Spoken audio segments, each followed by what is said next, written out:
A very, very, very good afternoon to you. Welcome once again to Obinna Show Live. Asanteni sana. Like I always start the show, I have to thank you for watching the previous ones. If you have not, you should be ashamed of that. And if you are watching and you've not subscribed, see you alive. I beg. We want to get to 500,000 subscribers. And if you don't subscribe, how we go do them? Eh? How we go do them? I beg. Subscribe. Thank you very, very much for creating time this lovely afternoon to convene over here. So tuwalete moshene. Okay, so this platform is inspirational, it's motivational, and sometimes we have people who come over here, sasa wanaleta mablows, so it becomes a little bit intriguing. Like the conversation we're about to have with the lady that I'm about to host. She's been training for the last couple of days and weeks. So ini ile moto. Leo sari mwaletea umbea full throat. I had to look for her. Hapatikani. I'm like, please, kuja tu tukae chini tuongee. Because I have some receipts that nakuwa natupa hapo na yeye anatuambia how it was happening. Christine, how are you? I'm good. How are you? Fiti? I'm good. Niko poa. Unapenda kuitwa Christine? Tina.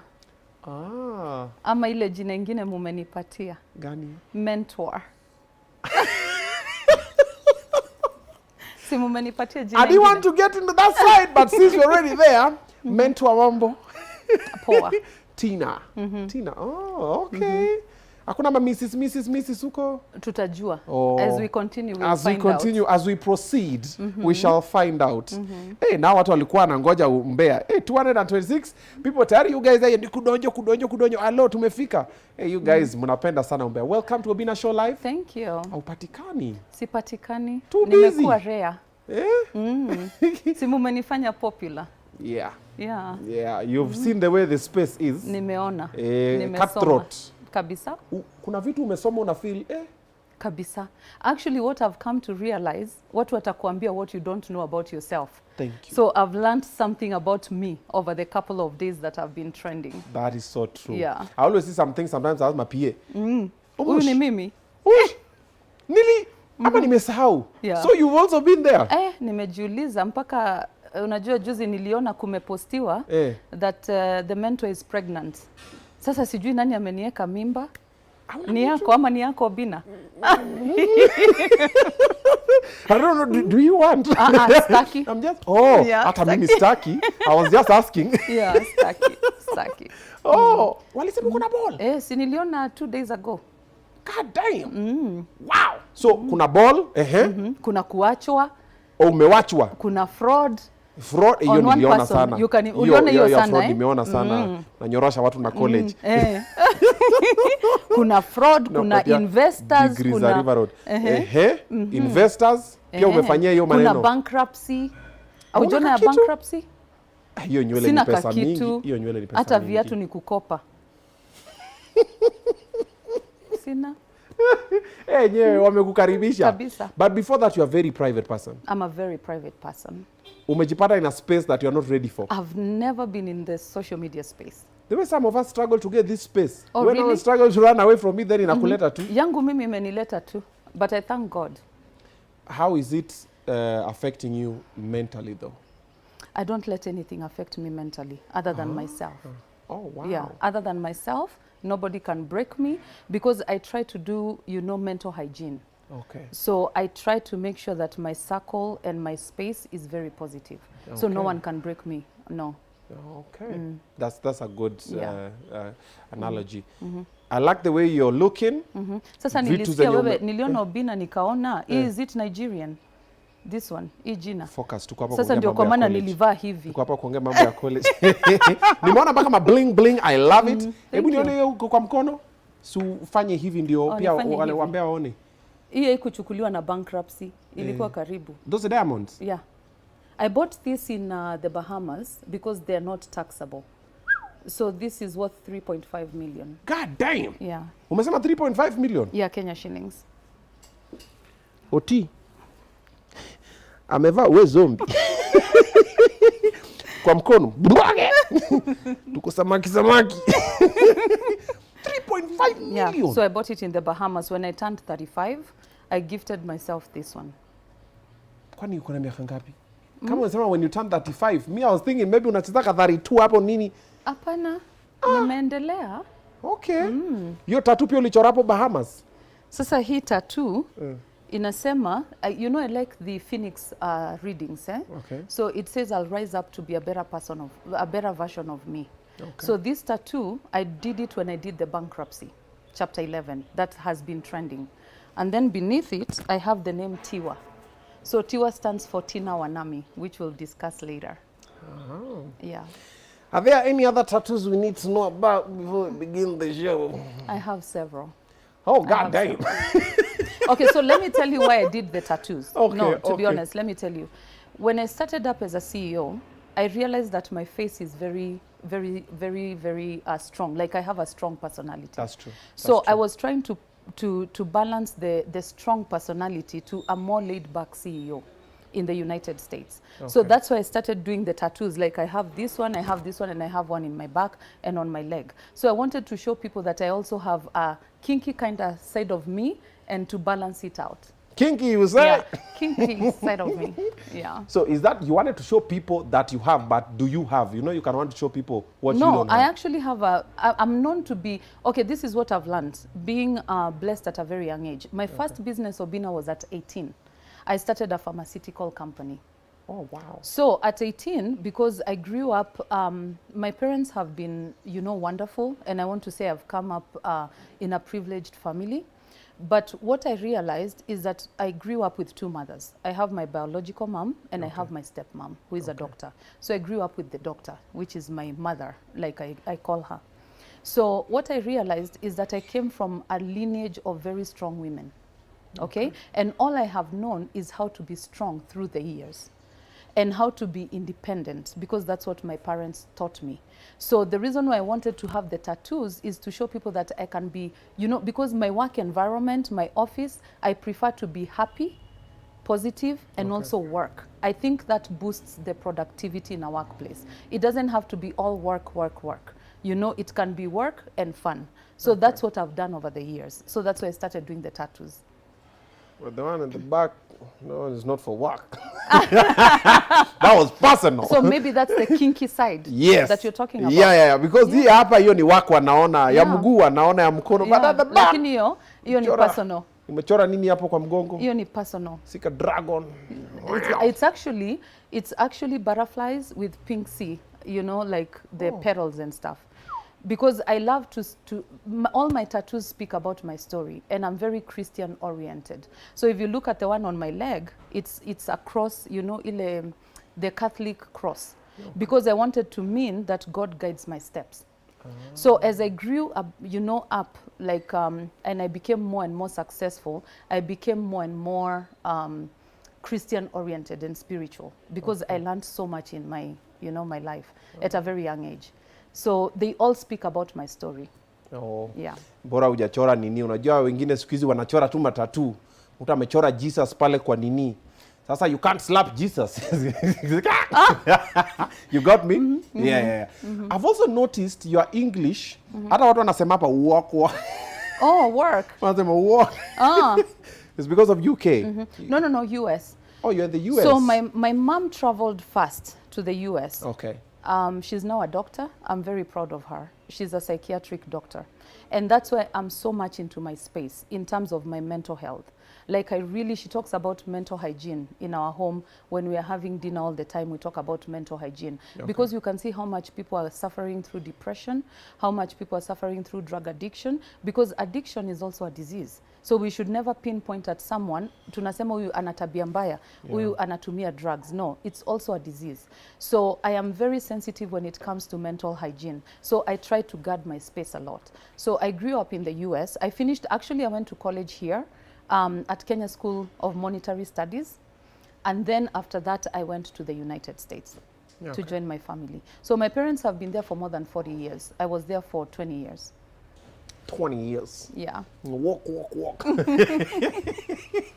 That's why the people you're working with also kizungu zao. Umeniongolesha huko yenye nikachanganyikiwa. You know, we're thinking, I'm like, Which state? Arizona. Okay. Family ya Kipank. Ndio sisi wengine wasikia Texas. All right. So that is out of the way. Tumemaliza story ya matatu. Hii ingine hujatuambia gold iko hii side? Hii wachana nayo. Hii utafikia. Hii utafikia. Hata hiyo ya shingo. Mbona Yesu pia kwa shingo hapo na So, gold? you know, God has to protect me because my parents are prayerful. Okay. So before Obinna, I start any business, I pray over it. And and my team can tell you, I go to my office on Sundays and pray over my office. And I have a story behind it. Every Sunday Every ni wokovu Sunday, kwa nini? kwa ofisi, and we start with prayers every Sunday. Because I believe if it's not for a superpower that, you know, everybody has someone they believe or something they believe in. Yeah, So for me, I believe in Christianity. So I believe I wouldn't be who I am today if it was not for God. Okay. So everything for me is based and grounded on Christianity. On Christianity. Yes. So that's why the So cross. that's why I wear this. And actually, if you look at all the super women and powerful women, they wear the cross. Condoleezza Rice wears the cross. If you look at our second lady in the United States, wears the cross. Najua umesema when you look at the powerful ladies, mimi naanza kufikiria Karen Nyamu. No. Alafu kanipeleka kwa Condoleezza tena niko god damn. Yeah, the I was thinking loco. Okay, all right. So it's gold? It's pure gold. I've had it actually for 6 years. I've never removed it. And actually this necklace was put on me by Wangoi Ngireshi, the previous woman rep. She's the one who gifted me this. Okay. Yeah. Also ni zawadi, so ujui bei yake. Sasa unataka niseme bei? Hujaipimisha? Mimi ninajua ni mtu wa bei, so I'm sure because it has not faded, so I'm sure it's, and being the fact that it's a gift, I really value it and treasure it. Okay. Na dress? Hii dress wachana nayo. Wachana, hii nimevalia sababu yako. Hii ulishona kipindi? Sababu yako. Otherwise sababu yangu ama kipindi? Unajua kusema sababu yangu unanichanganya. Sema kwa kipindi. Ni kwa kipindi sababu nimeitwa side chick sana. Sasa nilikuwa nataka waone mama. Waone main chick. Yeah, main chick. Yeah. However, now let's come back to Tina. Who is Tina? Because we've seen the boss lady, we've seen the situation happening online. Umetouch kidogo ukasema you're brought up a little bit, you are 20 years in the States, but kuzaliwa ni hapa? Kuzaliwa ni hapa. Murang'a? Kikuyu. Hapa juu? Hapa juu tu. So shago kwenyu ni hapa? Thogoto? Thogoto, I went to Musagitao Primary. Yeah. Mtu anakuangalia, mtu anaweza fikiria ni No. Okay. So primary, then high school? Thogoto, and then I went to Trika Girls in Thika, and then I went to Ngaru Girls, who have been very supportive. I know my team at Ngaru Girls has been very supportive since this started happening. So I want to thank you so much. And then after that, I went to Kenya School of Monetary Studies, and then I went to the US. So the US, I studied an MBA. So I have a master's in business administration. And then I also did a master's in healthcare law. Okay. Yes. So di mbili? Mbili. God damn. Huku wanakuita tu mentor. Kumbe wanaita tu mentor, hawajui. Hawajui. Kumbe it fits. It fits. It fits. Yeah. Any books written? I'm going to write. You know, I've been told by my team to do a book. A memoir has to pull up. A memoir has to pull up on my legacy. So I'm planning on doing that. Scandal itakuwa huko ndani? Itakuwa mingi. Utaandika huko also. Also. And AKA. Watakuwa huko. Okay. All right. The biggest break that you had in your life or in your career life was which one? The one nilifika ukasema hapa yenyewe, this is the right one. What really scared me, Obinna, is when I realized that, you know, you start a business. Let's say if you start a shop, people will come and tell you there's 60 other shops. You know, people will have like that kind of facade where they say, kama kuna shops, kama 60, how is Christina going to make it? So when I went to the US, I didn't know what I would thrive at. So I started in healthcare because my whole family is in healthcare. And at a very young age, I think my first group home, which was the elderly homes, I had 10 people, and it was called Eden Manor. And when I started that group home, I was working 3 jobs in the US because I just wanted to be in business. So I worked 3 jobs, and then one check was to pay my bills, the other check was for savings, and the other check was for like expenses like gas and all that. 3 jobs same day? 3 jobs same day. Asubuhi uko wapi? Asubuhi ninaanzia from 6 to 12. That is the morning shift. And then ninakimbia ninaosha baba mzee who used to take like 2 hours. It used to be 2 hours drive. Baba mzee, this was my main client. It used to be 2 hours drive. nenda namshower, namkeep comfortable, namsugua vizuri kabisa. I make him, because I'm compassionate, namsugua, make comfortable. So I started as a CNA. So I would make him comfortable, and then I would rush to then I would take a break in between. Then I would start my 6P to 12A. Then I would go and sleep. Then I would start again. Goja, hii asubuhi mpaka saa 6 ilikuwa gani? Ilikuwa huwa tunaziita 6 AM to 12 PM. Kikenya. Ni kazi gani? Ni caregiving. Bado CNA.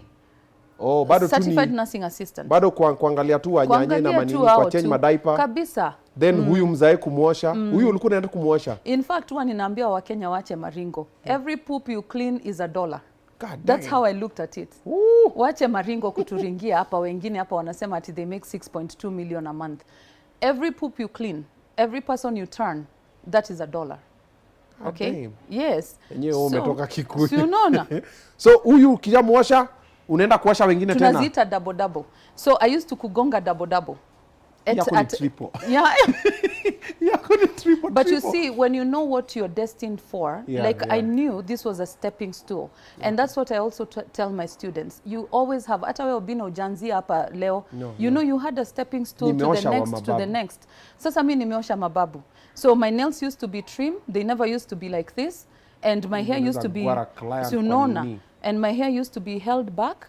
And then I used to go shower. So I used to do 6 AM to 12 PM. And then I would drive to a place called Surprise in Arizona, which is like 2 hours from the main. Okay? Then I would go shower my client, and then I would go back, take a break, and then I would start from 6 PM to 12 AM. Then I would go and sleep. Yeah.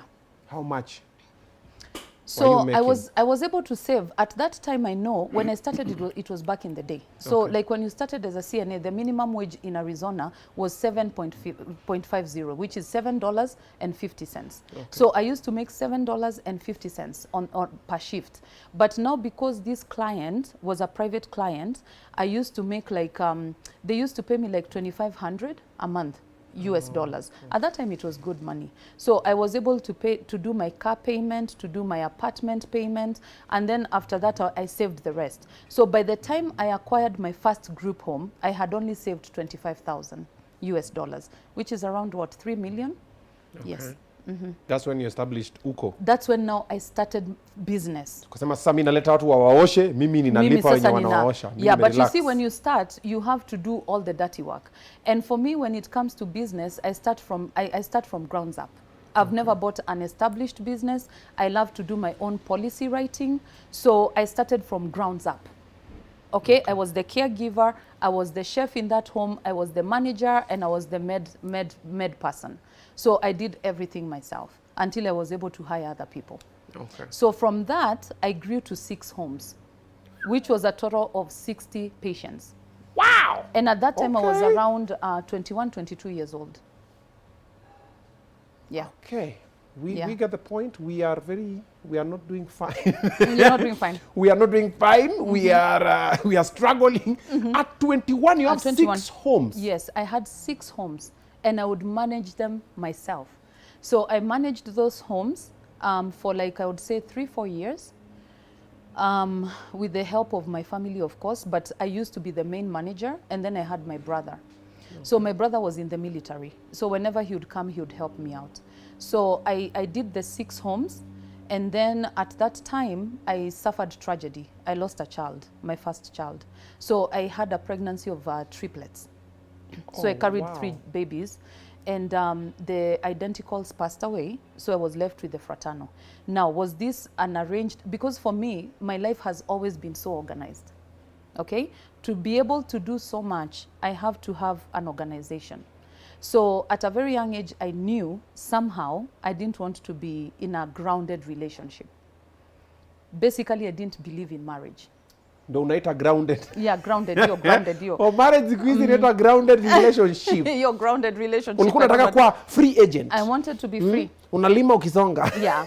And because at that time, I had tested the waters, and I had seen how successful I had become at a very young age.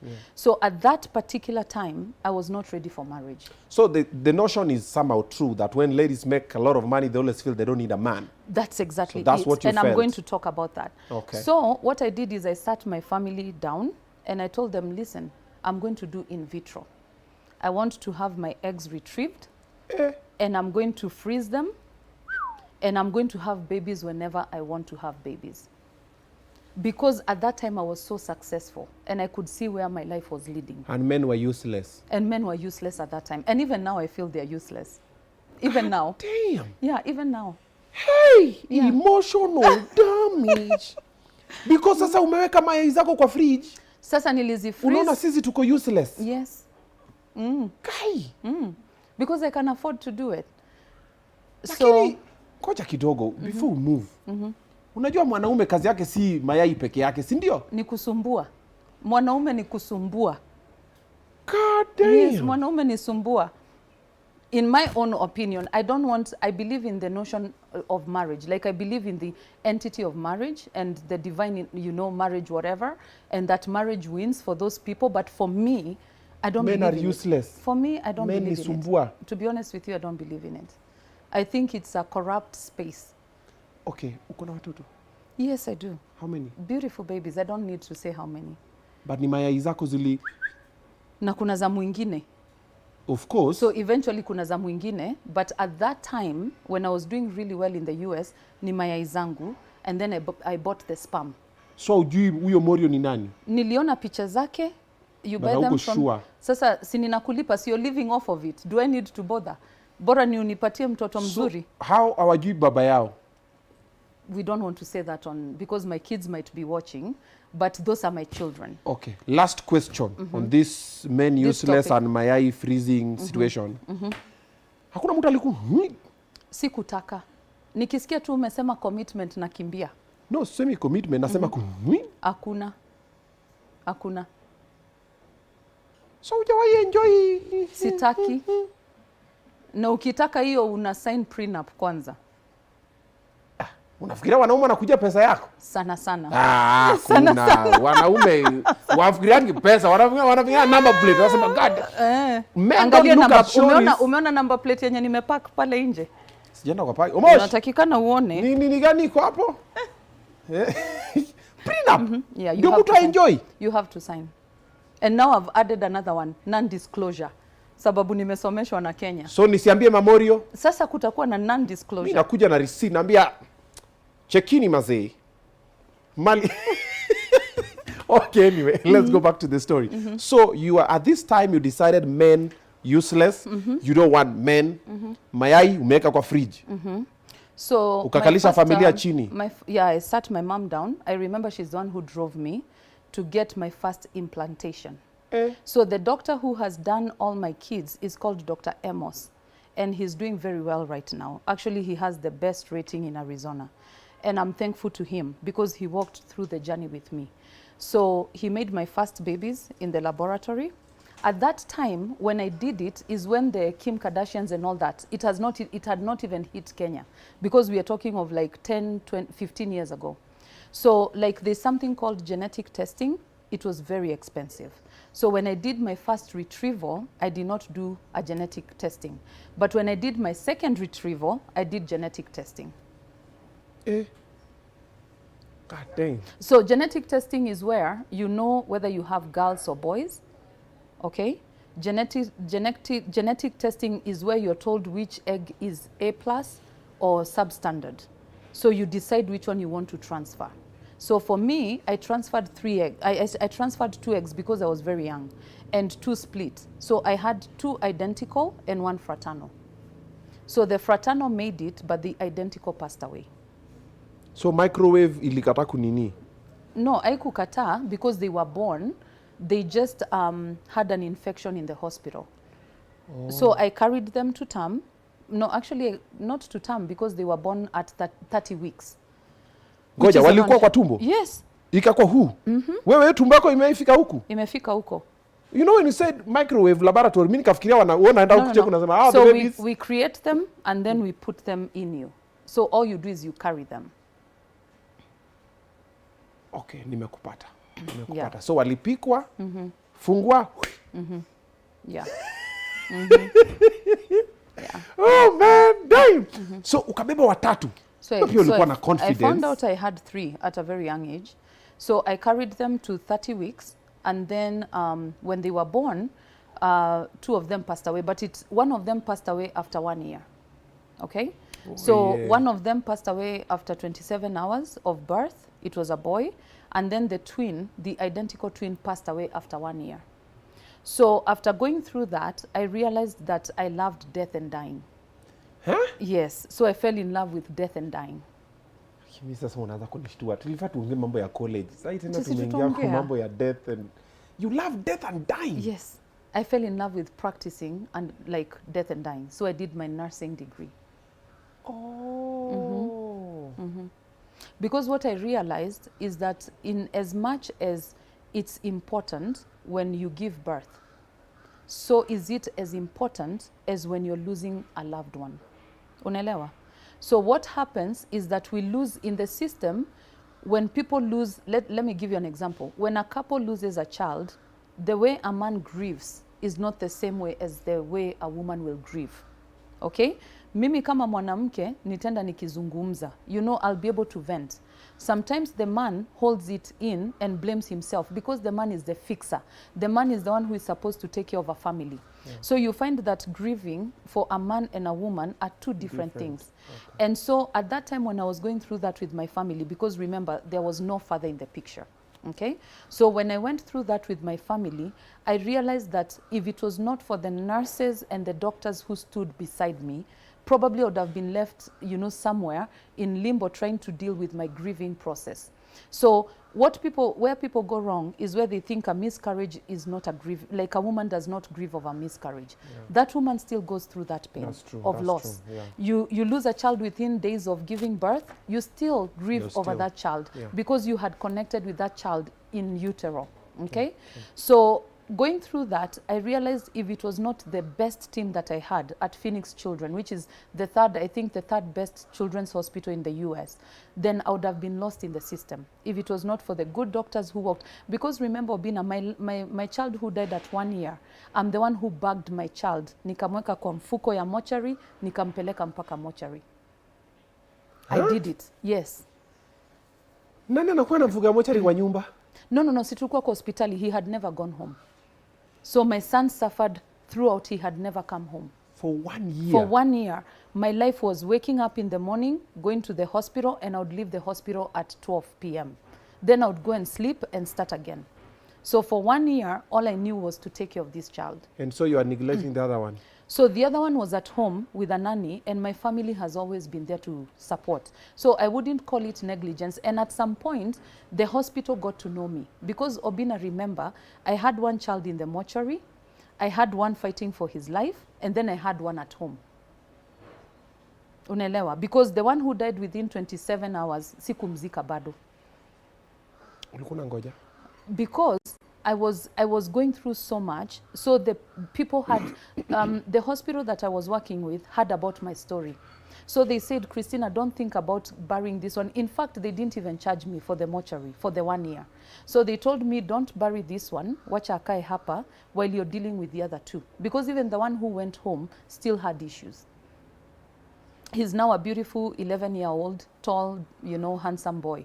But I had to go through it. So through that, I fell in love with helping people, and I fell in love with giving, and I realized that life is not just about money. Obinna, I've made so much money in my life at a very young age. But then I realized life is not just, money does not make you happy. What makes you happy is service to others. No, it's not a man. No. What? Sahi ndio sasa realize money does not make you happy. Mimi mana make me happy. Hey. Akuna, not possible. Come on, man. Not possible. Tina, don't talk like that. You're an additive. You're an additive. Hawa ni wanaume tupu hapa. If you look at the way you're bruising egos. Oh, poleni sana. Okay, so you say what makes you happy is the service you're doing to other people, for other people. Okay. That is now how you ended up creating the college. No. So before the college, sasa hii ndio story ile moto yenye imekuweko. So after I lost the kids, I realized that I could not subject myself to these elderly people, the elderly population. Because remember, the elderly also become like children. At some point, they start to retrogress. Okay? So I realized I couldn't do it. So I sold those facilities. Nikachukua hizo nyumba zangu zote, nikauza.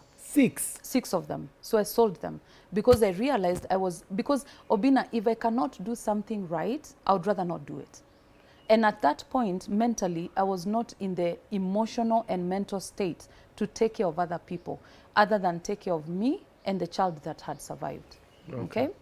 So I sold all those homes. Then I had a lot of money. I think that was the most I had ever seen. How much? All my homes I sold for around 4.6 million US dollars. That's in billions in Kenya. Which year was this? That was in 2007. Hiyo saa imeisha. Yeah. Let's continue the story. Yeah, that was in 2007. Nilikuwa nafikiria bado iko nimwambie wote Bado iko, tuongee labda kidogo hapa. bado iko somewhere. 2007. It was in 2007. Watu wanapigania huku Kenya huku baba for president. We huku unauza manyumba. Nauza manyumba. Umekaa kwa nyumba na 4 point something billion. Aki life is very unfair, eh? Okay, so ukauza? So I sold the homes, and because I love investments, and it's not just investments, I love businesses. And so at that time, I have a child I'm taking care at home. At that time, I've buried my children. Okay. Now, talk of why I'm so, I'm able to rise above negativity. Obinna, the minute you bag your child, your own blood, unamweka kwa bag ya mortuary, then the hospital tells you, out of respect, we are going to let you walk that child to the mortuary. I think that is the strongest walk I've ever made. Okay. So Edgar Obara is just like a salt or a grain in the ocean for me, because I've already gone through so much. The negativity I'm seeing in Kenya is nothing. I've risen above so much before. So after I sold the homes, I decided to do hospice care, which is death and dying basically. So I went back to school. Hata nilikuwa karibu kufungua moja. I wanted to be a mortician. So I went back to school and I did my nursing program. So when I did my nursing, I did my bachelor's. Okay. And then I started my first hospice agency in Arizona. So hospice agencies are funded under the federal guidelines, what we call the federal guidelines. When you hear like Obamacare, Trump care, you totally get affected because they're the ones who fund us. So what happens with hospices, unlike Kenya where they're privately funded, in the US, the federal government funds you. And it's a lot of money. So there has been a lot of fraud and a lot of things going around that space. So I decided at a very young age again. Actually, I remember when I did my site visit, I still had my cut from having these children. I had not healed. I was working. Our total na CS. CS. So, no, I can't. No, I can't. Why can't you? Again, I have a thing about that. Which thing? I don't know. Kusukuma tu? Mimi niko na phobia hiyo. I'm strong in business, but in other things I'm not strong. Hutaki wawekwe na hutaki pia kuwatoa. Sasa wawekwe kwingine tena watolewe kwingine. Ni watolewe hivyo vingine. Okay. Like I said, everything about me is planned. Okay. How I wanted to have my children was planned. How I wanted to start a family was planned. How I wanted to have an empire was planned. I planned everything. Okay. So I started my first hospice agency. And when that lady came, it was a nurse who was sent by the state to give me the license. I was still working bending. I had an office, but sikuwa nimeheal. So I went through that, and I'm into healthcare policies a lot. So in fact, in all my companies, I do all my policies. And that's why I went back to school and I did my healthcare law. Okay. So that it would help me, you know, indulge in the world of policy writing in healthcare revisions and all that stuff. So I started my first hospice, which was Valley Hospice of Arizona.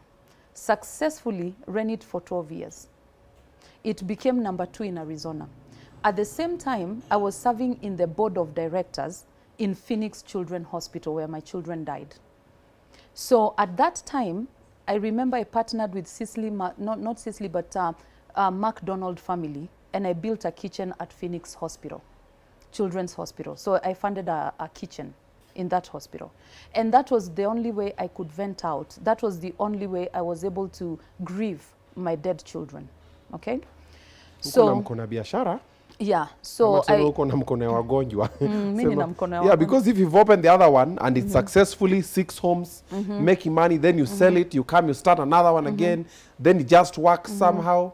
Uko na nyota. Niko nayo. Ndio kwa maana hata nikipigwa I don't care uko na nyota. about it. Ambia ubari uko na nyota ya. So I started my hospice, but when I started the hospice, I wanted to start a pediatric hospice because when my kids were dying, I realized that the federal guidelines of funding does not fund children in hospice in the United States. Okay. They majorly fund the elder care, like what we call geriatric. So what I did, I blindly got into it, thinking that I could help the children. But the day I opened my hospice, someone gave me advice. Akaniambia, what you need to do is you need to start with the elder care so that ukue na pesa. Alafu, whenever you get donors, you support children. Umelewa? Okay. Because they were not funded. So that's what I did. Na wazaindi umetoroka huku. Ukauza mpaka nini? So I started the elder care, which was geriatric, and it did really well. In fact, my first check, hiyo usiku sikulala.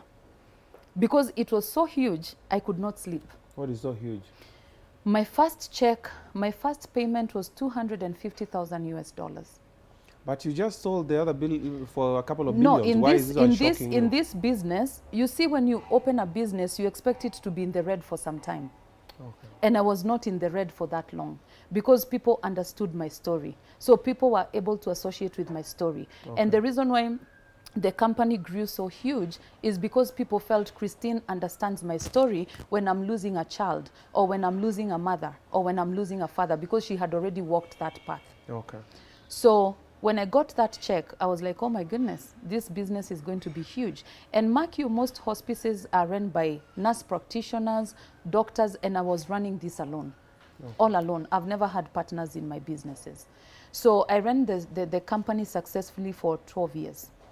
So 2020, COVID struck, okay? Okay. So COVID ndio hiyo imekuja. Of course, things had to be changed quite a bit, where we shut down our offices and people had to work virtually.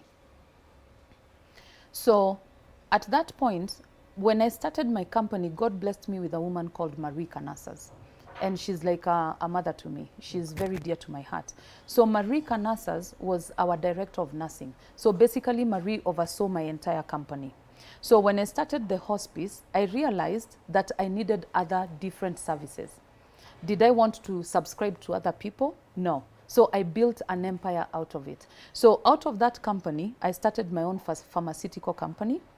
I started my own home health company, and I started my own transportation company.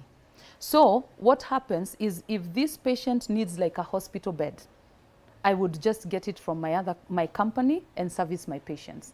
So I had every arm. I had a small empire. Pesa zako zinachezea hapa. Rotate, and that's how I do my businesses. That's how I run my businesses. My money has to rotate. Okay. So I started all those companies, and believe you me, I was the only director. So I was overseeing all the companies. So when COVID struck, in the US, debt is wealth. Hakuna mtu huko akona pesa ati ana loni ama hata watu wana floss hapa ati wakona magari Mercedes Benz. It's on debt. Because debt is what makes you wealthy. That is how you do the math. So when I see people posing ati I have this car, I'm like, oh please, you know, I know what you're doing. It's debt makes you wealthy. America. Yes, debt is wealth. Yeah, and like Kenya, pigiwa simu na watu walipe loan.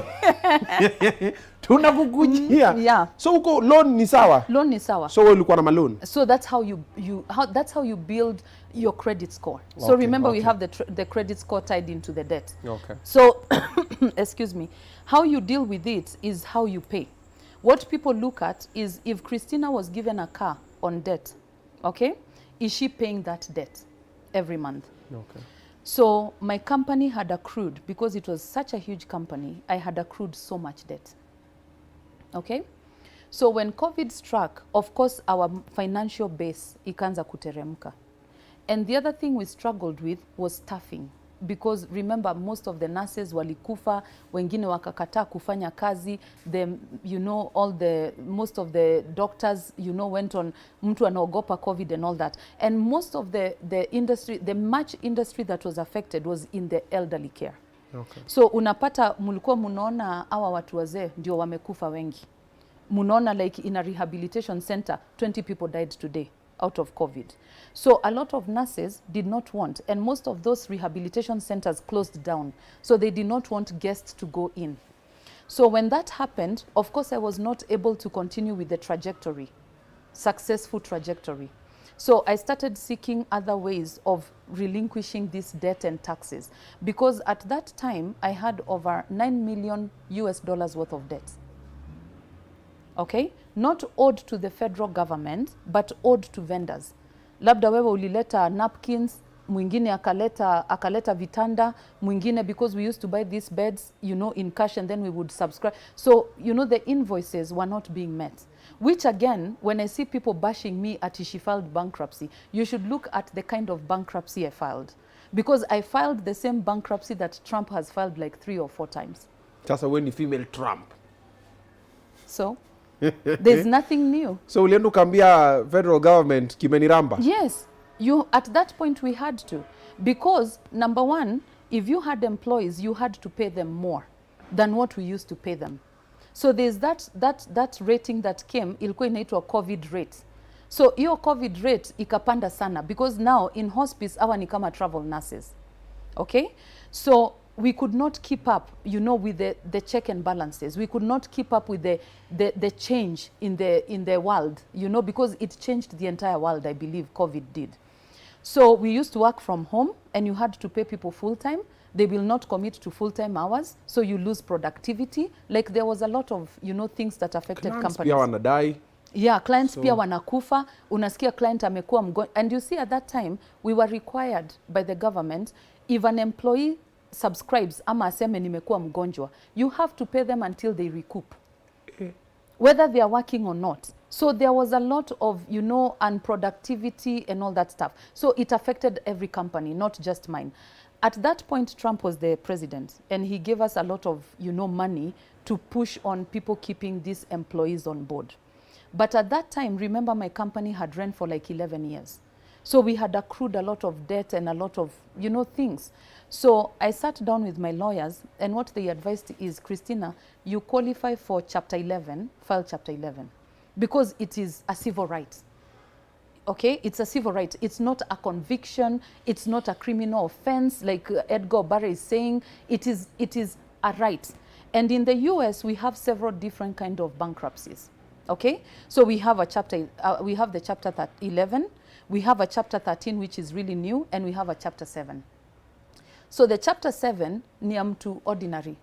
Let's say uliomba Obinna 60,000, ukashindwa kumlipa, you go and file bankruptcy. It's also Chapter 7. Hiyo ndo yetu. Hiyo ndio sasa ya watu normal. Si tukapo Chapter 7. Yeah. So Chapter 7 is also known as liquidation, just to educate people. Okay. Where kama uko na gari, tutachukua hiyo gari to liquidate, tulipe. Nime change. No. I think they want to check the battery for a microphone somewhere. I think it's that one over there.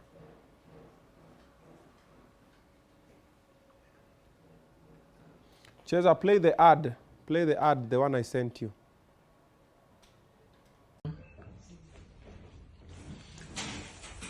Hello. Hello. How are you? I'm good. Yeah, so I'm here for the video. Hey, nimekufuata. Unafanya nini hapa? Si nimekufuata, nimesikia unaenda Amerika peke yako. Nimekuja twende wote. Nenda na wewe Amerika kufanya nini? Mimi sijui, lakini tunaenda na wewe, wewe niacha peke yangu. Nenda na wewe kama nani? Kama bibi yako. Uko na passport? Hapana. Na uko na ID? Hapana. Ana hata uko na birth certificate? Hapana. Ana. Sasa utaenda aje Amerika? Kwani unafika Amerika na wewe? Amerika ni Kikomba. Sijui, lakini mimi naenda na wewe, wewe niacha. Hebu mwambie nini inafanyika hapa Tech Globe? Hapa Tech Globe tunakusaidia ku-apply visa. Unahitaji kukuwa na ID, unahitaji passport, unahitaji kukuwa na birth certificate. Uko na watoto? Sina. Lakini uko na mzee? Yes. Na uko na wazazi? Ako na mzee mgani? Na huyu ni bwana ni huyu mzee. Huyu ni mzee wako? Hey. Uko na marriage certificate? Ndio bado tuna. Hamna? Yes. Kwa basi sasa hakuna penye inaonyesha yeye ni mzee wake. Fanya hivi. Enda utafute birth certificate. Umejua tulizaliwa wapi? Sikumbuki. Lakini si wanuundia hata mimi ni travel. Ndio hiyo. Enda birth certificate. Si mna organize birth certificate? Tuna organize birth certificate, tunakusaidia kupata passport pia. Tunakusaidia pia kupata visa. Kupata visa. Ukishapata visa utakuta kulipa ndege. Pia wanakusaidia. Mimi niko last leg, mimi nikuja kuchukua visa yangu naenda Amerika. Hakuna mahali unaenda, hata mimi niundiwe tu madam. Niundiwe hata kama ni kesho tuende wote. Birth certificate ni pesa ngapi? Birth certificate utalipa hiyo sasa tutaongea. Mtaongea naye? Yeah. Okay. Sawa, ndamlipia birth certificate. Passport ujilipie. Na fare pia. Fare nini? Ya kwenda Majuku ama juu unaenda Amerika. Aya, so na hao ni kina nani? Sasa mimi najuaje? Mimi siko na. Wewe nyinyi ni kina nani? Mimi naitwa Josephat, naenda India. Unaenda India na wewe si Muhindi? Naenda kuuza kidney. Oh, na huyo? Inaitwa Moshi, naenda UK. Naenda kufanya nini? Kuendesha trailer. Naenda wote yake. Mimi kaka pale nimalize hapa. Nisimame tu na wewe ukimaliza juu unaweza niacha hapa. Sasa nimekaa nini visa. Okay. All right, there you have it. That is a Tech Globe. What they do, they help you in your visa applications, passport application, birth certificate application, hotel transfers, holiday packages. Labda unataka kwenda mahali na mtu wako hivi, you want tickets, air tickets for any airline, they'll hook you up, and also airport transfers. You can get to call them up. Their number is 0711-331-050, and then they can get to hook you up. We're coming live to you, of course, from Samaki on Othaya Road. Best place for seafood. Very soon, nataka nianze kuonyesha mapicha za machakula, because sometimes naambia seafood, uko like seafood, kwa nini omena? Omena sio seafood. All right, but you come over here, you have an amazing time, and also if you can't make it, you can order and they get to deliver for you.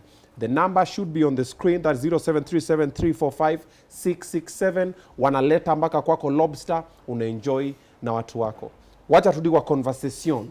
Liquidation. Msema huko na gari hujalipa? Hujalipa. Nachukua wanauza. So wanachukua wanauza. Okay. They give you trustees, which is a group of people who negotiate on the debt, and then they sell, they liquidate, and then wanalipa, which is usually on your credit score for 7 years. Okay, so it stays there for 7 years. Where now it will be said Christina filed bankruptcy, because that is personal. Now, the kind of bankruptcy I filed was under organizational bankruptcy. It is a Chapter 11, but also known as organization, where the court will give you a team of people to reorganize, to give you time to reorganize your company. Because remember, Obinna, ukiwa na deni ya mtu, si kuna percentage unalipa, and then there's the interest. Yeah. So they try to negotiate on the interest, so that the interest is not accruing while you're trying to catch up, where that's what eats a lot of people. So they give you people who hold back the creditors or the debtors, and then they renegotiate. So if you owed Obinna like $1,000, probably you'll pay Obinna like $400 or $500.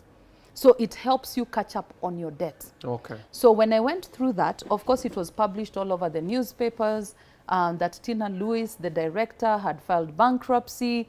She has gone through LIPO and amekula pesa and all that. Of course, the media has to do what they have to do. So I filed bankruptcy Chapter 11, which, to be honest with you, I'm proud of. I think it was a smart move. Because had I not done that, I would have lost everything else. Okay. And if Trump has filed bankruptcy and has still proceeded to be a president, then you know it's not a conviction, you know it's not a criminal offense, it is a right. Sio mwisho. Si mwisho wa dunia. Yeah. You file it and you move on and you reorganize, and you actually, if you look at the trajectory, people who have filed bankruptcy before tend to do better.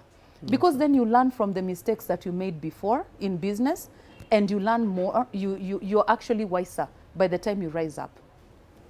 So I filed bankruptcy, but remember, Obinna, from that time all I knew was work. I didn't have a husband at that time. I had my mom. You didn't want a husband. I didn't want a husband. Don't blame us, we are just innocent. Hatukuwa natakwa.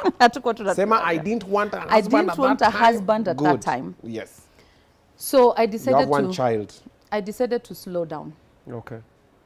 So I told Yvonne Mogore, who was my manager. Actually, when I was going through bankruptcy, I started a company, which was a recruiting firm for nurses and healthcare workers in the US. It was called Select Medical, which a lot of people don't know.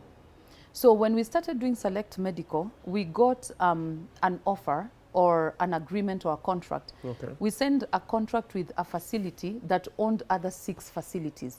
That is huge. Because at one time, they wanted over 20 nurses for us to supply over 20 RNs. Remember this time, our RNs were very scarce, hawapatikani. CNAs hawapatikani, caregivers hawapatikani. Na ukiwapata, you're paying them double what we paid before COVID. Okay? So when we started that, I started thinking about it. And I was like, where can I find registered nurses? Okay. Where can I find employees to service these providers? Okay? So that's what led me now to coming to Kenya. Sikutoroka America, the way it's being purported. Na sikufukuzwa. Whether ulifukuzwa ama you are kicked out. You know, to me, I think about America as my village. When was that? That I came here 2022, end of 2022, around October. That's when we landed in Kenya. Na umeirudi America? I go every 3 months. That is my village. That is my home. Your passport ni ya Kenya ama huko? Sasa hiyo sitajibu hapa, lakini ni ya Kenya. Okay. Okay. So you came back 2022. End of 2022. Okay. Because we lost the contract. Hii contract kubwa tulipata, we lost it. Ya nurses this Ya one. nurses tulikosa. Sababu it was cancelled because we couldn't satisfy the client. We couldn't give the client the registered nurses. Maaren. Sikuwa na maaren. Okay. So nikanyamaza nikasema, where would I, you know, with the new world, because after COVID I think we all lived a new life, where things were being done virtually. Now we had travel nurses, which before it was not so famous or it was not there. So by that time, remember, I already have my master's in healthcare, you know, law, which I was doing consulting work. I had burnout because to survive the bankruptcy, I had to do consulting work. Then during that time, I realized another business because I'm a business person. So I started hospices and I would sell them.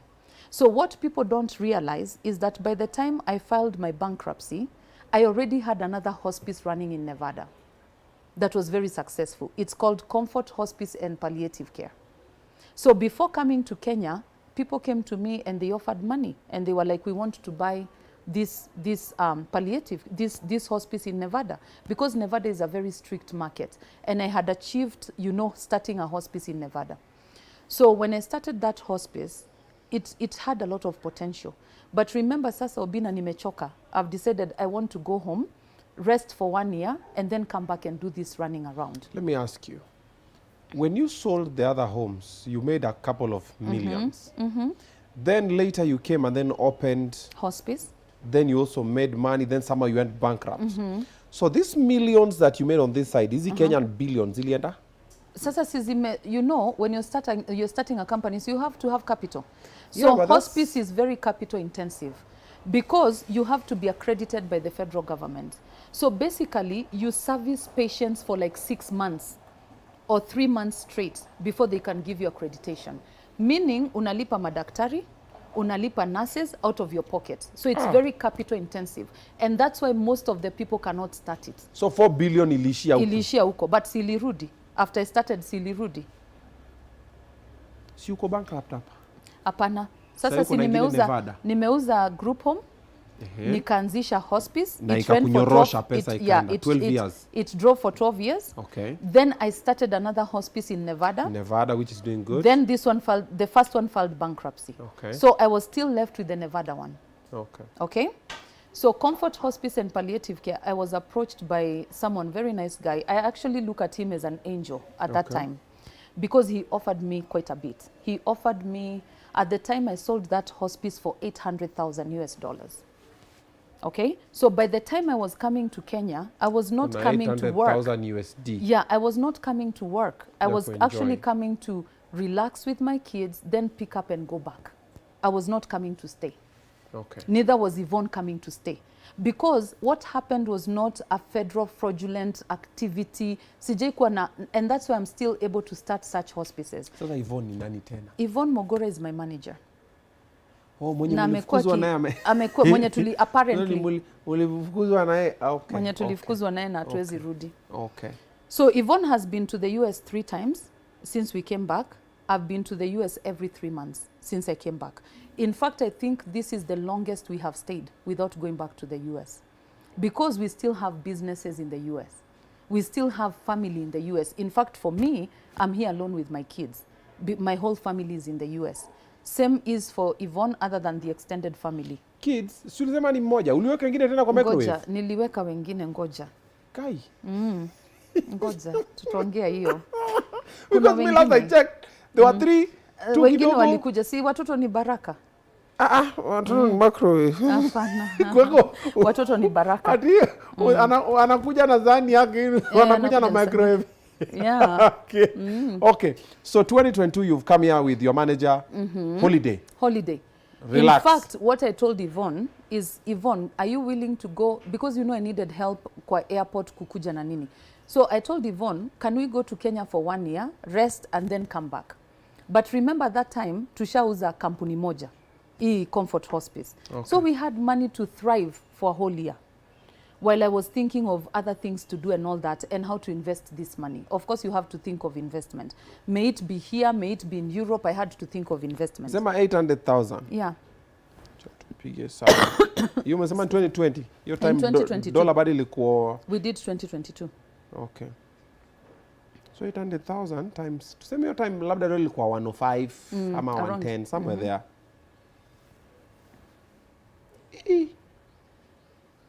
84 million. Ulikuwa na hangout area gani? How come we never met? Labda sikutaka mnione. Yeah. So back, mukaanza, hapo ndio college ikaanzia? Sasa tukakuja tukakaa. We stayed for almost 6 months because I had to furnish a new house. I had to settle my kids. I had to spend some time with my kids. So the main objective here was spending quality time with my kids. Because Obinna, kumbuka, all this while I've been working. I've filed bankruptcy. I've gone through so much. So I just wanted to compress. I just wanted to decompress and then find out what to do next. So nimekuja Kenya immediately after I met someone when I was really new in Kenya. And then maisha ikaendelea. Alafu after that, I realized that there's people like Avant here that are doing very well, placing nurses in the US. I realized there's people like MediPro here who are placing nurses in the US. So I was like, this is the missing link that we needed. We needed, you know, there was something missing for Select Medical Staffing Agency.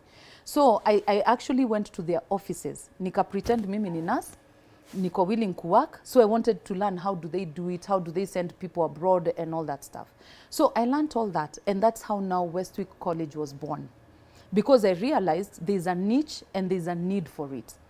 So I spoke to my partners in the US, and they were all telling me, Christina, if you have nurses, walete tutawachukua. We have a shortage. We are still suffering. So that's how Westwick College was born, basically. So basically, Westwick College was more of a placement agency? No. Westwick College is a college that was supposed to prep registered nurses to pass their NCLEX and also prep CNAs. Okay. So Westwick College is a college just like any other college. We don't. I'm not a recruitment agent. Okay. I'm not a hiring agent. What we do at Westwick College is where we partner with agents. Okay. For example, in the US, if we want to send registered nurses, we have partnered with a company called Coracel USA. Okay. Where they tell us, and they're the ones who set the standards. Sababu sio ni kampuni yao. Ni wao watatuambia what are the requirements, what is the cost, and what do you do. Kidogo tu. Watu wanaambia Obinna give her water. Ona tu water. Angalia tu comments. Look at the comments. I give you water. You want me to get water? Wanasema water. Water tujui ni nini hapa, si hapa na kunywa water. But you had water. I just had it. Let me show them. Yeah, she has water. Here. Munanipiga risasi bure na mimi. Si nyimangi wageni water. Haya ndio hiyo. Water bado wanaendelea. Water Obinna. She has water. Amekunywa. Tuendelee. Wanauliza hakuna kachai Obinna. Ati okra water. Hakuna kachai. Hawa wanataka tukupatie okra water. Staki. Huyu apendi memorial. She does not need okra water. Okra water ni ya wale wanapenda memorial. Huyu ni wa microwave. Anangoa, anaweka huko, inafanya huo inarudi. Okra water ni wale wanapenda Are we together? Okay. Yeah. So, Westwick College ikaanza kazi. Inafanya vizuri. So we opened our doors. So we started our process November 2022. Okay? So 2022 November, we started our process. We opened our doors January 19th, 2023. That's when we took our first cohort, which was only 34 students. Okay. Sawa sawa. So in operation, we have been operating since January 19, 2023. Okay. Tumeelewana? So basically, you guys have just been there. It's barely a year and a half. Barely a year. Yeah, barely it's barely a year, basically. Yeah. Okay. So we took our first students who went through 6 months of training. Okay. So our students wa kwanza wali graduate September 2023. Okay. So if you count September, and this is what I keep on telling people. So wali graduate September, count October, November, wachana na December. Edgar alituweka kwa limelight January. So ni agent yupi anaweza kuwa amepeleka mtu yoyote abroad within 2 months. Because that's what we were being beat about. That is what the scrutiny was about. That you are a scam. That we are a scam. Nanyorosha watu pesa Hamjapeleka watu nje, you know. And people perceive that zile pesa nina enjoy ni zenye nimetengeneza na shule. When a business is so new for 1 year, what do you enjoy? Seriously. Hakuna pesa una enjoy hapo. So umekuwa tu na 34 students. So January tulikuwa na 34. February tulikuwa na 34. Okay?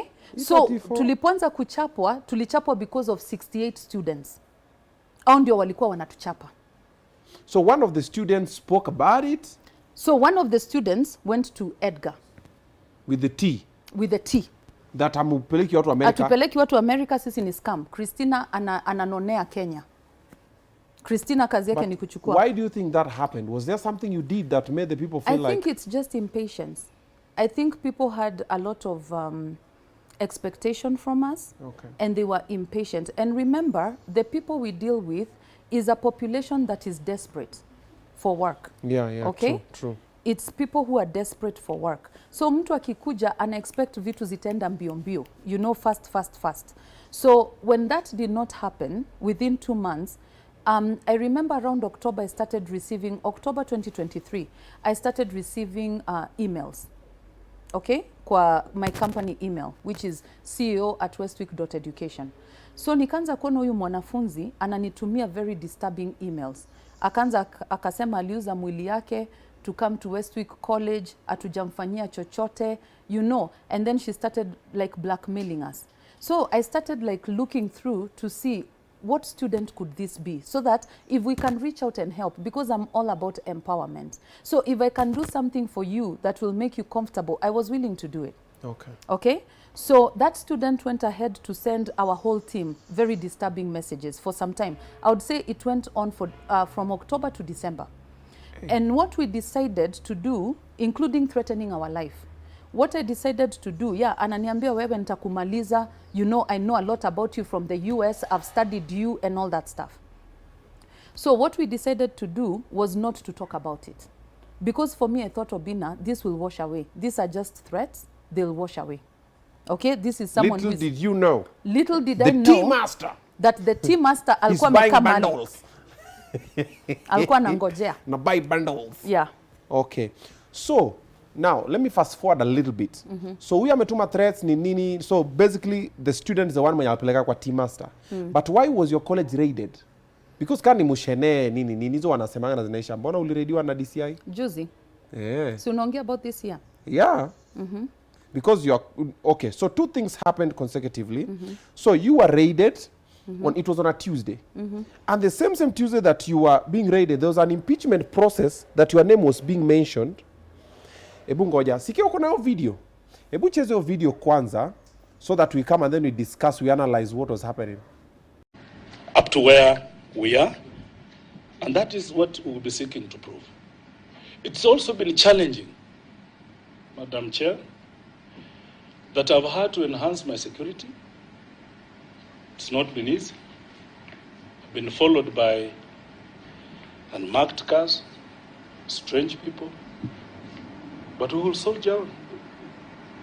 I'm sure you have seen even in social media, bloggers, some people are even maligning my name.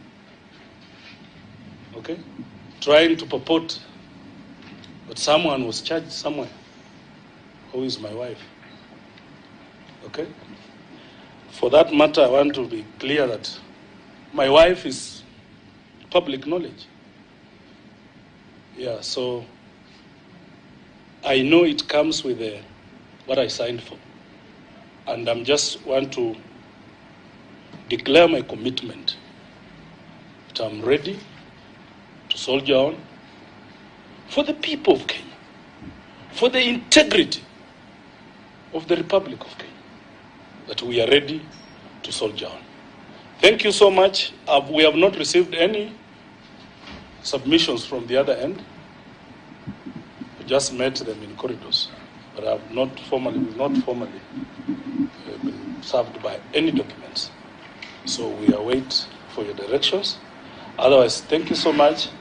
Maybe I will, if allowed, maybe invite my lead counsel just to make introductory remarks, if allowed, Madam Chair.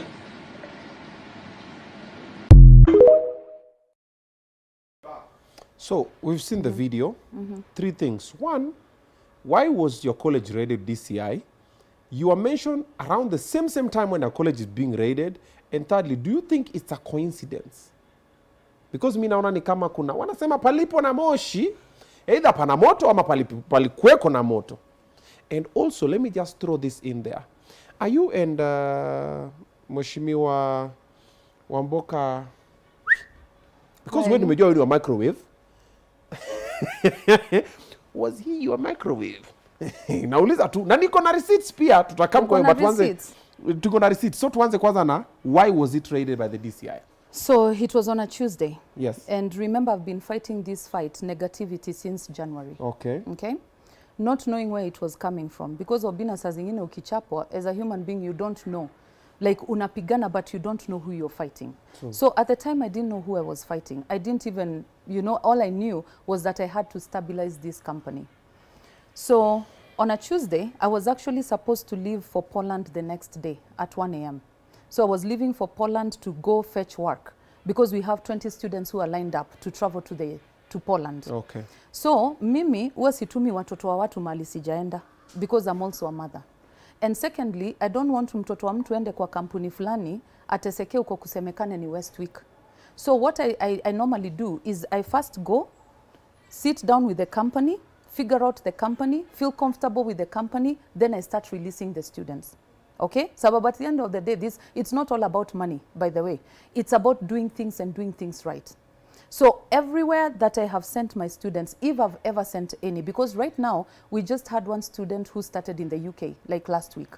That person I'm comfortable with, and she can also give her report how she's doing. Okay? So mimi nimeenda kwa ofisi kumalizia kazi, and then the next day I was supposed to go do my hair, my nails, and then travel to Poland. Then remember, Wednesday was a holiday. Okay? So I knew the office would be closed, so there's no problem there. Mimi nikafika kwa ofisi at around saa 6 or around 11, around 10 DCI officers walk into the office. Okay? Wakakuja wakasema tunakuja because we have an order, a warrant to search your office. So I was like, it took me by surprise because when this happened in January, I thought we fought a good fight where I went and self-reported myself to DCI. I knew there was a department at the DCI cybercrime that was dealing with this. We also took ourselves to court with Edgar Obare because we thought ni gossip too. Okay? So Edgar Obare got his warrant of arrest, which has not been activated. CAK got a letter where they were supposed to take down all this crap that Edgar Obare had put on us because he was found to be in defamation of the court. So mimi nikawauliza, what orders do you have? Wakanionyesha. And Obinna, to my surprise, my first allegation was human trafficking. Yenye ilikuwa my first count. Mimi watu wanakuja wanasema she's a con, hajaipeleka watu nje. But the first allegation I had was on human trafficking. Hapa ni DCI sasa? DCI wenye wamekuja kwa ofisi. Wanakuambia kwa ofisi ama wanakupatia? Si nimepatiwa mpaka karatasi. Nimeambiwa the first charge is human trafficking. Nauza watu. Sasa sijui kama ni kidneys ama ni nini tumeuza. That was the first charge on that charge sheet, was human trafficking. Charge number 2? Charge number 2 was operating without a TVET's license. Charge number 3 was KRA.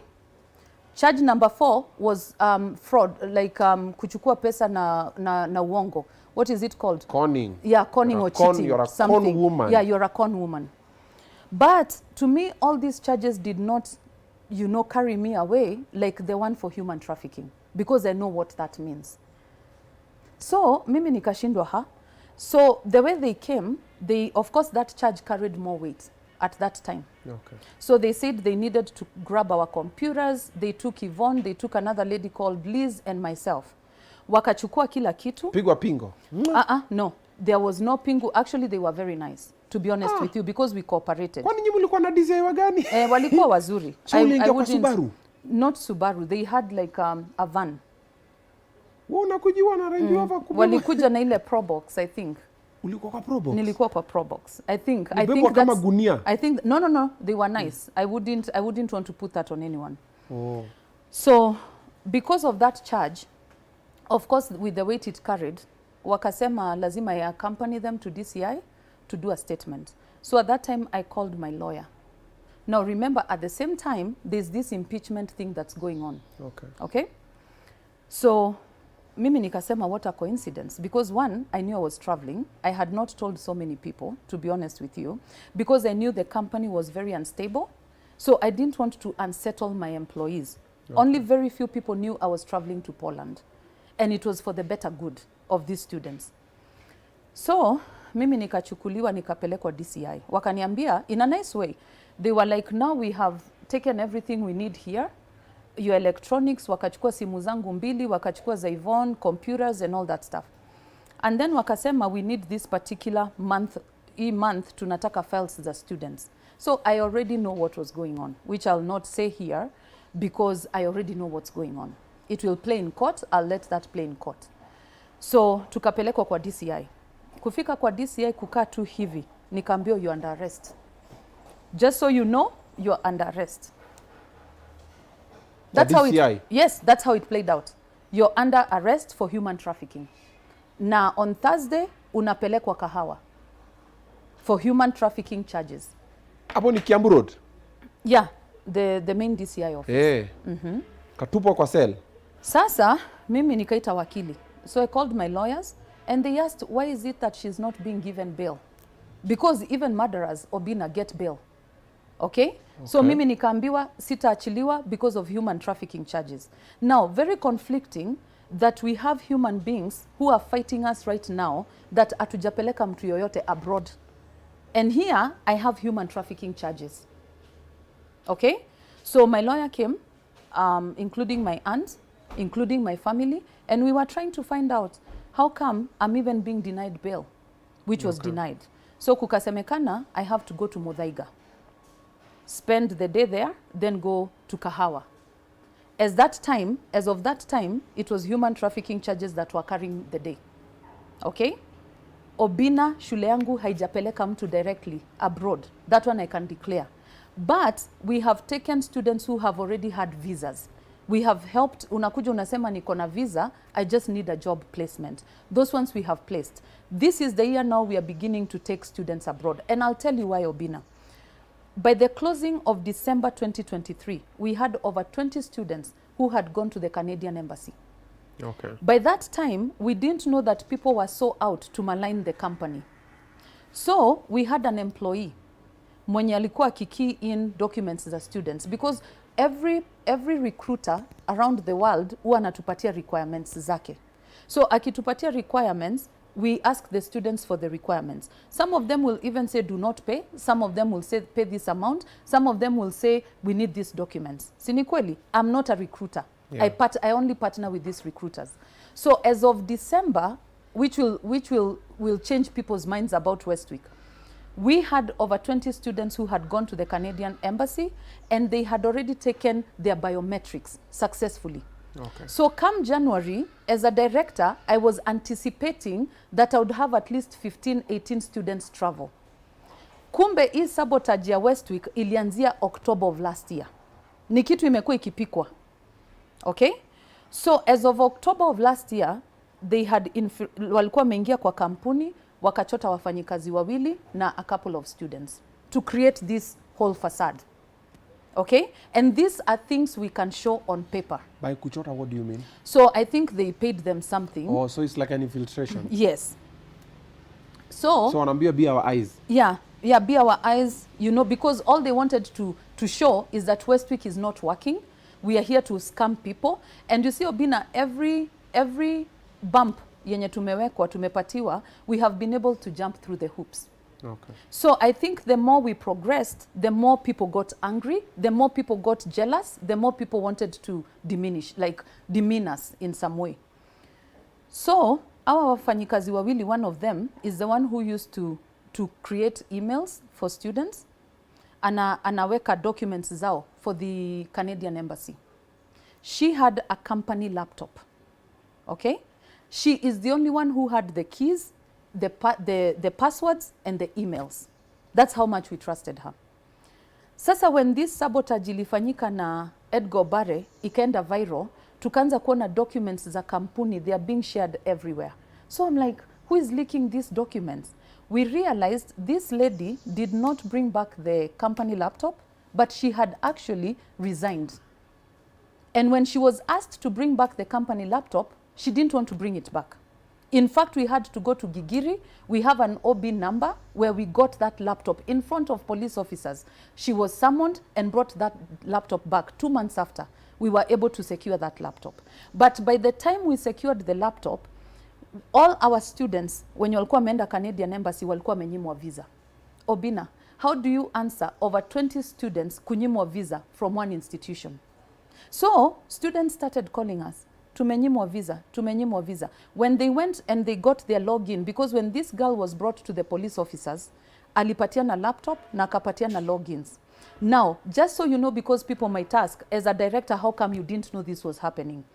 How this girl had done it, there's an OTP number that is usually sent to your cell phone. So hii OTP number ilikuwa inaenda kwa her personal cell phone. So there's no way anybody else would have been able to log in without her. And we logged in for the first time in front of Gigiri police station. We even have a case number. So when we logged in, tukapata kumbe student documents zilikuwa zimemixiwa hapo. Kama wewe unaitwa Obinna, birth certificate yako inawekwa kwa Christina, mwingine passport inawekwa kwa Obinna. So that's how all our 20 students were denied visas. And this was to go to show, I think the people who did it wanted to really show that Westwick College is a con, is a scam. And again, if I'm put to task, which will play in court, I'm going to show all this evidence of how things have played out. But the question is, why? To me, I think people are not used to success. I think people did not think that because Westwick College started within 1 year and we took over the whole town. Kuna mtu likanyaga vibaya mali? Hakuna. I just think... think... liwacha? Sijai wachana, ni mimi huwa ninawachwa, by the way. So I just think it was maliciousness. That's why you're being mentioned in the impeachment situation. Sasa hapo si tutafika. Sasa mimi wa polisi walipokuja wakaniambia lazima niende Muthaiga. At that time I was pregnant. 8 weeks pregnant.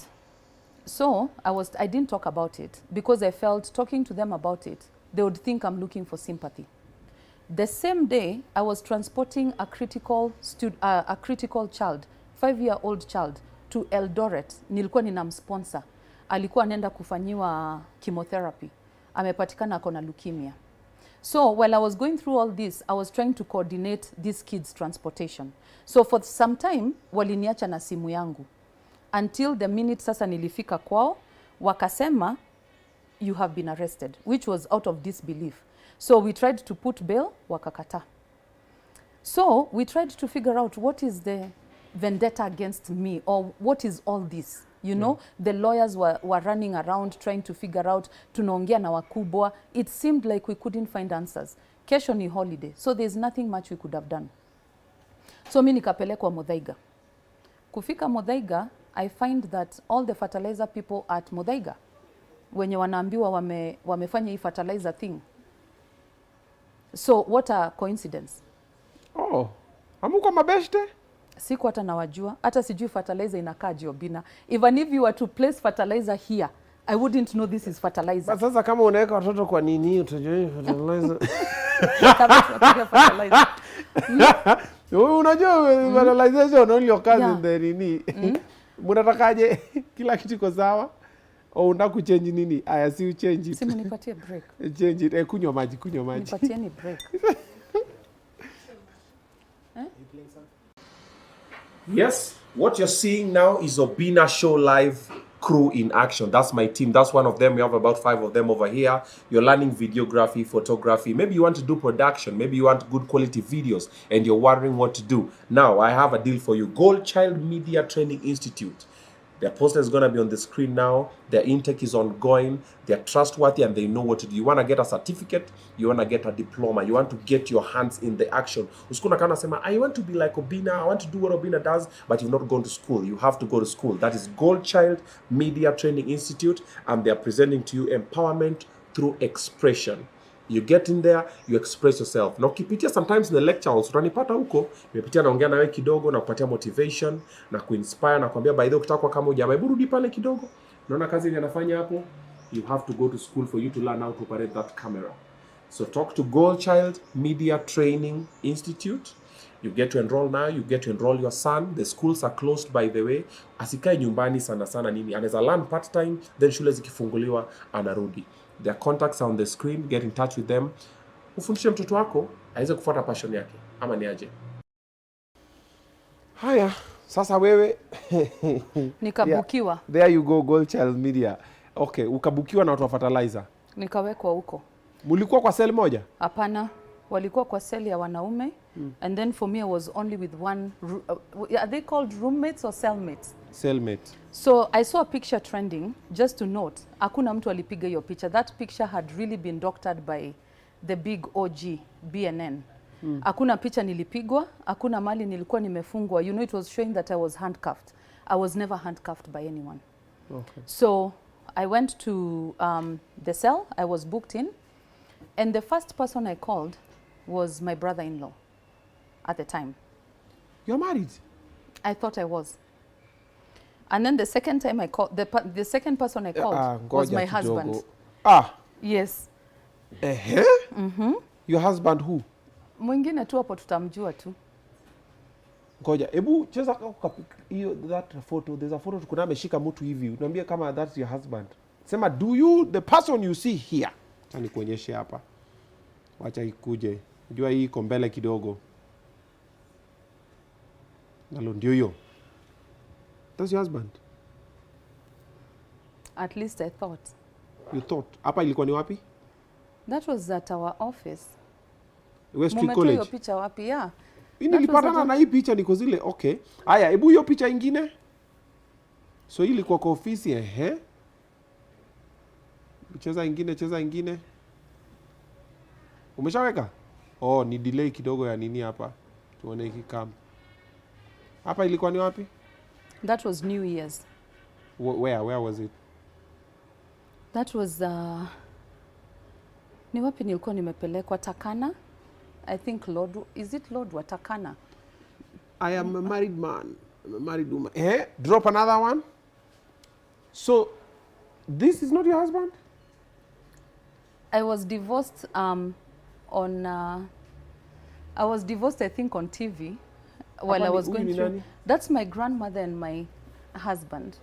Mbona fanya husband? Si wewe ulikuwa nini? Hebu weka ingine tena. Also this is grandma. Hapa ni wapi? That's grandma. That's our home. Where is your home? In Runda. Mumetoa hizi picha wapi? Nilipata huko kwa hiyo site umesema sitaki kupatia hype hapa. Na hapa mkikunywa chai, hii ni chai ama? That was in the US for my introduction. Kwani Amerika yenyu inafanana aje? Hii inakaa kama hapa Western. That was in the US for introduction. Introduction ya kunini? Yeah, to be married, yeah. Okay. So basically, you thought, why are you saying you thought you are married?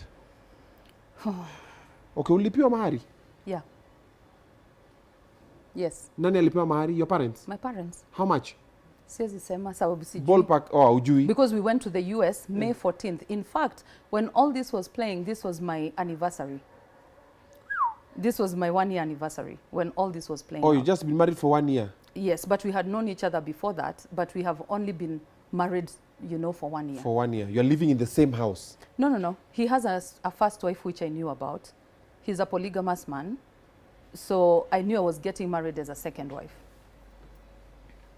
Yani from kusema men are useless, now you're settling in for a second wife. Yeah. Yani kilikuramba. Kabisa. Mulikutana wapi? I think it was through business. Fell in love with your client. You've never had the saying you don't client. get high on the things No, not you on are a selling. client. No, not on a client, no. Hey. It was through business, yeah. Okay. So you are married church, ama AG, ama ni kamwistay? Whatever it was, I thought we were married. I don't want to emphasize on my personal life, but I thought we were married. But I'm just saying, like marriages, kuna ring, kuna, you say I do, like in kamwistay, that's not marriage. Ring ilikuweko. So it was kamwistay? Not really. Ama ulikuwa mpango? Not really. Ulikuwa mpango? No. Husband snatcher? I actually have a home in Bungoma. I travel to Bungoma. I think last year I used to travel to Bungoma every Friday and I would come back to Nairobi every Sunday. Huko na makuku huko? I have a home.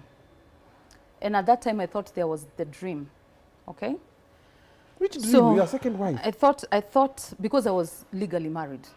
Okay? So called your husband? I called my husband when I got booked in. And I remember he told me, ona sasa vile unaongea, akakata simu. Kuongea aje? Kwani what did you say? Because I told him, babe, I've been arrested. Can you do something about it? You know you are like scared, you don't know what's going on. He was now moving the motion.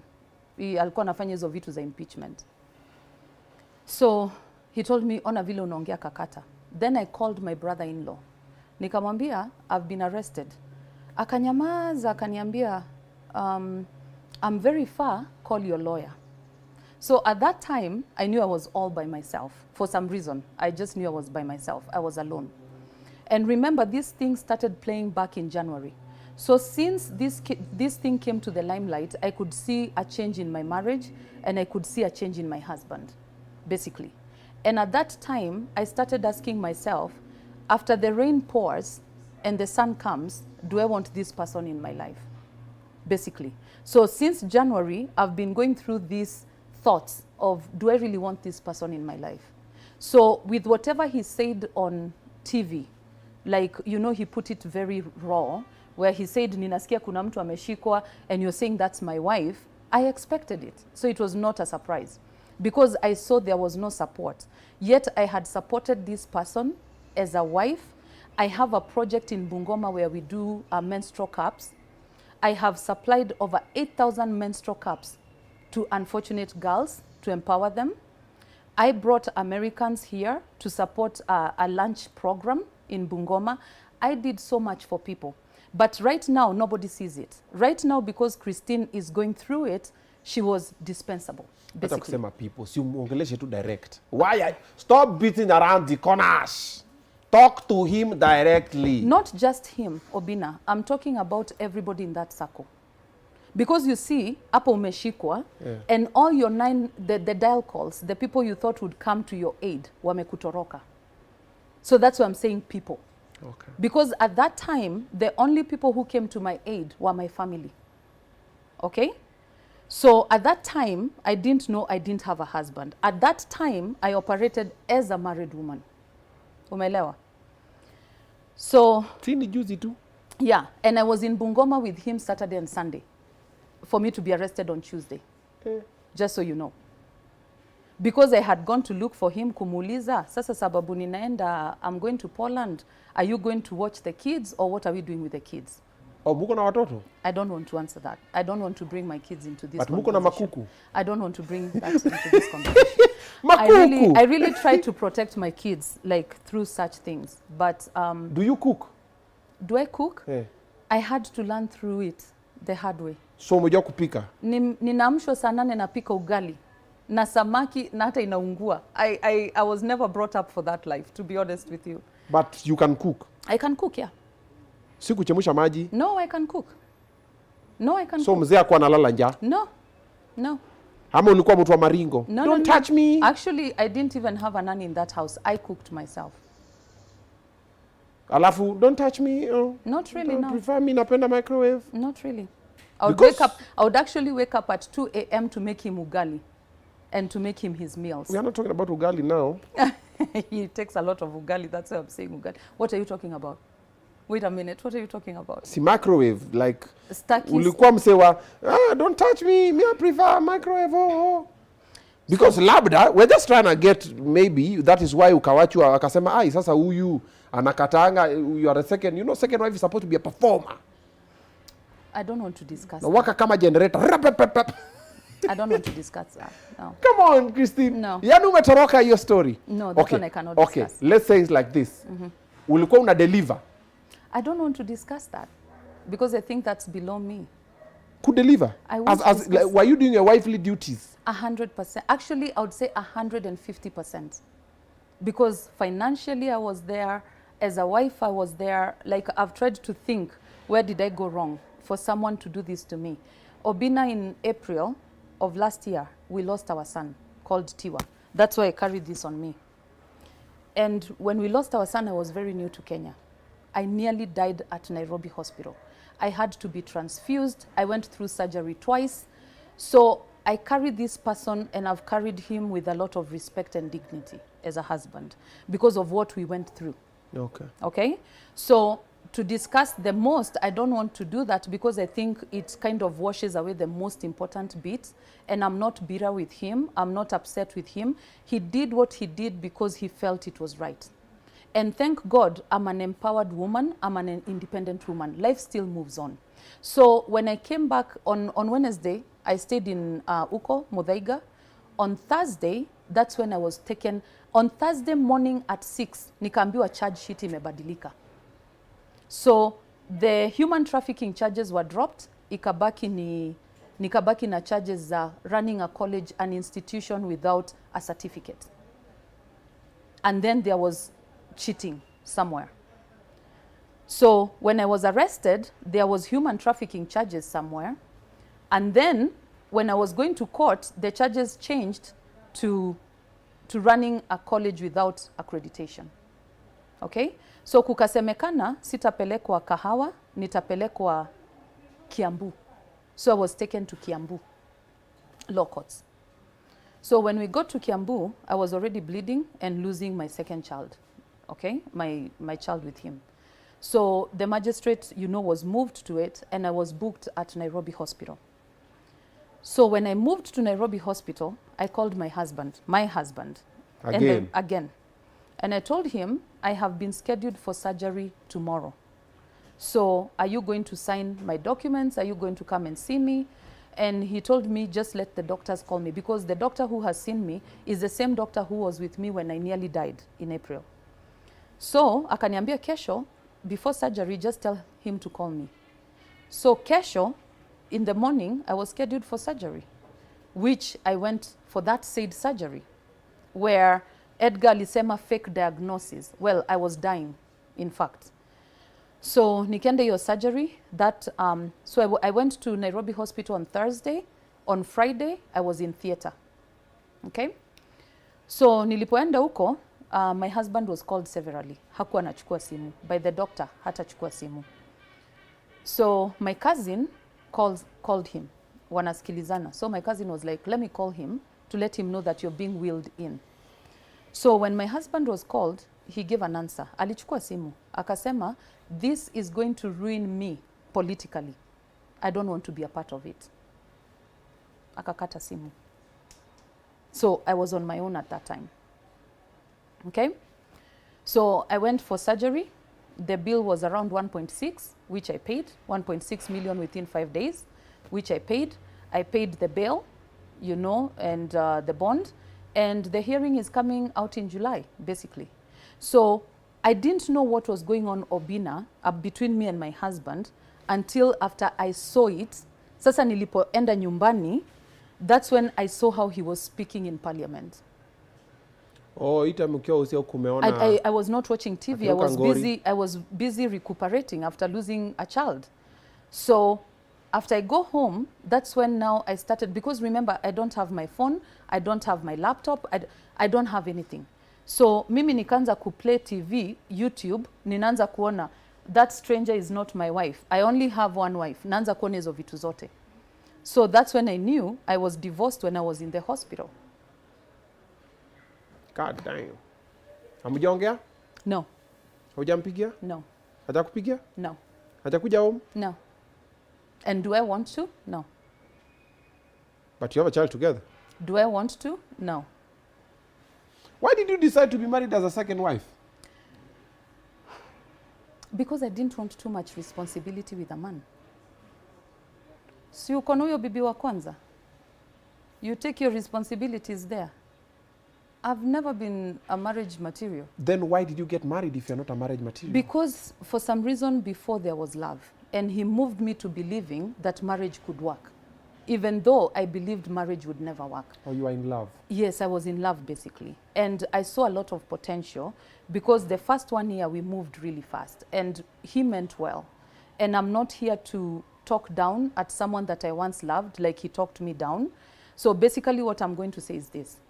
He denounced me when I needed him the most. And gladly, I accept it. Because I do not want you, Obinna, when things are good only. I also need you when things are bad. Because like that initiative where I've already helped 8,000 girls, that does not go under my belt, that goes under his belt. Everything I've done for the last 1 year and a half or 2 years was all about him. Now, he has taught me to love myself even more. So, as a woman who is capable, because he found me capable, as a woman who is capable, I'm willing to love myself even more and have my own selfish gain. So if you want to walk away, you can walk away because it doesn't take away anything from me. It really doesn't. So basically today I want to remove myself from his life officially, where you denounced me when I really needed you the most. And actually when my cousin called him and he said this will hurt me politically, it meant his political life was better than our child or our children or the child that we have lost.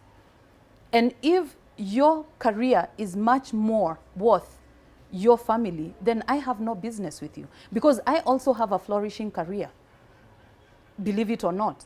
And I have always put him first. So if he couldn't put me first, I'm okay with it. Are you heartbroken? No, I'm not. Did I see it coming? Yes, I saw it coming starting January. So what point did you fall out of love with him? January. When all this happened and he was not moved to help in any way, because he did not lift a finger in any way. But you see, Obinna, last year, I was funding a lot through my pocket. When I talk of giving menstrual cups, I'm talking of having bought 50,000 menstrual cups, which costed me 10 million, that were launched in Bungoma. Compare.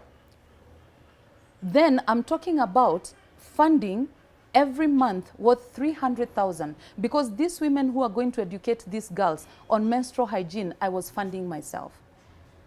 Okay? So how much more am I supposed to give? So basically, I respect him. I respected him at one point. I still respect him, but I'm removing myself from that corner. I don't want to Are you be part of bitter? it. No, I'm not. I would be bitter if he left me without a home, if he left me without children. So he bought you a home? If he left me without my life, I still have my life intact. So why would I be bitter? When someone decides to make a choice, of course they have thought about that choice that they're making. And it must be better than you. So why would you be bitter over someone who is not worth it? Because to me right now, he's not worth it. Wow. So Yeah. he bought you a home? Don't want to discuss it. Okay. If he comes back now, will you take him back? No. He's not worth my time. He's not worth my mental health. He's not worth my space. He's not. So basically you wanted, your love is just pegged on what someone will give you. For example, like now you're saying the reason why you fell out of love is because he was not helping you with a couple of things since January. That's how your love died. No. When you're in a relationship with someone who you have had happy moments with, I believe even the grim moments, someone needs to be there for you. Si ni kweli? Tumekuwa tukienjoy, sasa ni time ya shida. When I was happy with him, he never saw the bad. All he saw was the benefit. Now that I've gone through this for 3-6 months, you're seeing all the wrong things. You're able to stand in front of a camera and say, this is not my wife. Yet last year and the year before, all you sang was, this is my wife. So basically, I do not want to be part of it. My love is unconditional because I come as a package. Okay. I have my own resources. I have my own, like I'm self-made. So I don't expect, the only thing I respect is respect and trust. Okay. Basically, if you cannot offer respect, which is I cannot buy, and you cannot offer your loyalty and trust, then what business do I have with you? So we fought this as a family, and we are going to ride above it. But as of now, I do not want to be in that circle. I respect him, I respect his decisions, and I just don't want to be around them, basically. Did you meet the first wife? Don't want to discuss it. Does she know about you? Don't want to or discuss she'll know from Obinna show, like, what? Don't want to discuss it. Hey, now I plead the fifth like 1,000,001 times. Yes. You don't want to discuss a lot of things. Because I respect people. In as much as they don't respect me, I respect them. Aya, uko soko? Not interested at No, this but time. you don't want to discuss. Not interested. You're not bitter. So, No. okay, this guy is over here. All right. Is there any one question that is really burning that you need to ask her before we wrap this up? Because the Sagu is already in the building. The next interview we're having is the Sagu. Henry the Sagu, the Prince of Mihoko, is in the building. After that, we have Willie Pose. After that, we have Mike Sonko. Today is that day. Maswali zikuje Moro. Okay? Okay? Leteni maswali zile za... She wants the man, but the responsibilities that come with it is where she draws the line. Yes, exactly. I draw the line there. I don't want to give too much more than I receive. That's how much I love myself. Okay. Daisy, you are late in the interview. Utai watch from the beginning. We already discussed that one. Yeah. Okay. Do you have kids? Yes. Watch the interview from the beginning. We already discussed about that one. But who was managing the Nevada business when she came for Likizo? Si uliuza? It was sold. So yeah, by the time I left, it was sold. Yeah. I think iko sawa. Au wako na nini? She's related to Reverend Natasha. Am I? People say we kind of look alike, yeah, but I've never met her. Resemble each other. Yeah, I've never met her. Yeah. There is so many twists to this story, but all said and done, I see a broken lady owing to life experiences. She had done well for herself financially. Christine, you need therapy. I need therapy. Do you believe you need therapy? No. Are you a therapist? My mom first, let me start here. My mom is a psychiatrist. So if I need therapy, that's someone who is very strong in my life, and she always like balances me out. Number two, I believe in the religion or the gospel that says, in the world we go to war. When you go home, you retract. Okay. So my home is very safe. My home is very peaceful, and I keep it that way for a reason, because I know I deal with so much. So I know how to draw the line between my mental health, my happiness and my peace, and other things. Okay. So I'm very okay. Alrighty. But am I, like, of course, when someone decides to do what this man did, of course you feel pain, but you have to, also you can do therapy by yourself. I took a break for some time. I've not been to the office for some time, just to calm down and rejuvenate and then rebuild. Okay. Yeah. Sean anauliza unadai Ben 10. Staki. Staki.